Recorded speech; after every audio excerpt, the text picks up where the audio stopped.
stop walking away from me. Are you serious? I'm talking to you. Get the out of the ladies' room, Jack. It's gender neutral. Read the signs. I pee with an audience? No. Cheyenne, come on. You're being ridiculous. Cheyenne!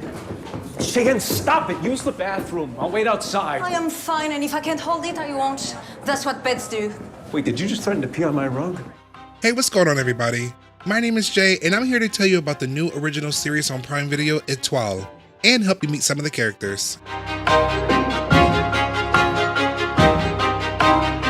Étoile is a comedy drama series that centers on the dancers and artistic staff of two prestigious ballet companies. One of them is in New York City, led by one of our main characters, Jack, and the other is in Paris, led by one of the other leads, Genevieve. The story kicks off with the ambitious initiative to rejuvenate both institutions by exchanging their top talents. Tensions arise as they pick and choose who will be the ones they send across the pond, but both leads are willing to do what is needed to save their dance companies and bring some much needed excitement back into the ballet world. Let's meet some of the characters you will be introduced to in the series. Jack is the executive director of the Metropolitan Ballet Theater, and from the start, it's clear he's juggling a lot beneath his exterior. He's sharp, pragmatic, and deeply invested in keeping the company afloat, even if it means making uncomfortable decisions. When the idea of a dancer exchange with the Paris company comes up, he sees it as both a bold move and a necessary risk. Jack isn't flashy, but when he does step in, it's with purpose. He has a complicated past with Genevieve, the Paris director, which adds an undercurrent of tension to their collaboration.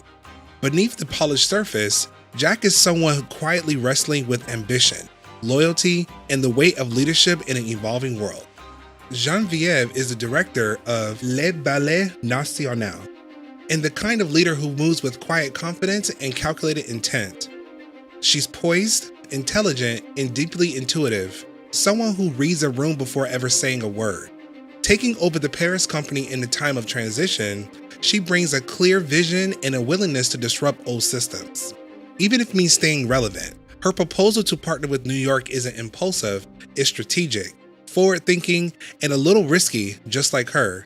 There's an emotional undercurrent to her calm, especially when it comes to Jack, but she keeps her cards close. Genevieve is thoughtful but firm, elegant but unafraid to make hard calls, always walking the line between tradition and transformation. Cheyenne is the principal dancer for the Paris company. From the moment we meet her, on a fishing boat of all places, you can tell she's not your typical ballerina. She's bold, fiercely talented, and doesn't hide her opinions, which makes her both magnetic and a little intimidating. When she arrives in New York for the exchange program, she immediately disrupts the rhythm of the company with her sharp edges and uncompromising attitude. She's not interested in following the rules just because they've always been there. That defiance can cause friction, but it also reveals how deeply she cares about the integrity of her art. Cheyenne is someone who fights to stay true to herself, even when the world around her demands she soften. Tobias is a choreographer with a sharp mind and an even sharper tongue. He's creative to the core, restless, intense, and always chasing something just out of reach. When he joins the Paris company through the exchange, he brings with him a fresh perspective and a style that pushes boundaries, whether people are ready for it or not. Tobias doesn't do diplomacy well. He's blunt, a little arrogant, and deeply committed to the work. When something hits him hard, bad news, conflict, frustration, he storms off, throws his headphones on, and loses himself in the moment, processing everything through music and dance. Jack describes Tobias as a helpless genius. He's not there to please. He's there to challenge, stir things up, and maybe leave something better behind. Tobias is a true New Yorker at heart and likes things exactly the way he expects them and is used to. Michi is a French dancer who recently came back to the Paris company, and her return feels like a big deal, almost like the prodigal daughter coming home. She's a bit shy, keeps to herself, and you could tell she's still feeling out of place in the company again. She originally trained in Paris but was cut from the program, which led her to New York, where things actually went well. She had friends, solos, and felt genuinely happy. Now that she's back, it's complicated. The company seems excited to have her, and her wealthy parents are definitely showing her off. But Mishi isn't exactly thrilled to be back in the place that once told her she wasn't good enough. Gabon is a talented dancer at the Paris company, known for his precision, drive, and no-nonsense way of speaking. He works closely with Tobias and seems to really admire him. There's a kind of intensity in the way that he looks at him, like the line between respect and something more is a little blurry.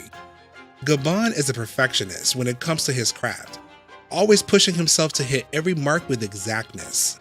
He's open about his humble beginnings, proudly sharing he went from dancing on sidewalks and stairwells to performing on some of the most prestigious stages. That hunger still lives in him. You can see it in the way that he moves, like he's still proving to himself that he belongs. Gabon is the kind of dancer who's not just chasing greatness, he's living it, one step at a time. Gael is a former New York dancer who walked away from the spotlight, only to be pulled back in when the art and someone from his past called him home. He's quiet, grounded, and carries a certain heaviness, like someone who's lived through both the highs and the heartbreaks of ballet. There's a deep physicality to him, even when he's still, like he's always listening to the music in his bones. Returning to the stage isn't easy. It stirs up old doubts and emotions he thought he'd bury. But Gael isn't driven by ego. He's moved by something quieter, more soulful, like a need to prove to himself that he still has something to give. He's not flashy, but there's a quiet intensity to him that makes it hard to look away. Crispin is a man of wealth, influence, and unshakable presence. As the main financial backer behind the Paris-New York exchange, he plays a powerful role in shaping the future of both academies. When we first meet him, he boldly interrupts a strategic meeting between Jack and Genevieve, reminding everyone who really holds the purse strings. Though he's ruthless in business and fully aware of the power his money brings, Crispin has a genuine love for ballet. It's his one soft spot, the rare thing that pulls emotion from someone who otherwise operates with cold precision. For all of his control, Crispin's involvement in ballet isn't just financial, it's deeply personal. If you're looking forward to meeting these characters, be sure to check out the new hit series Étoile, now streaming on Prime Video.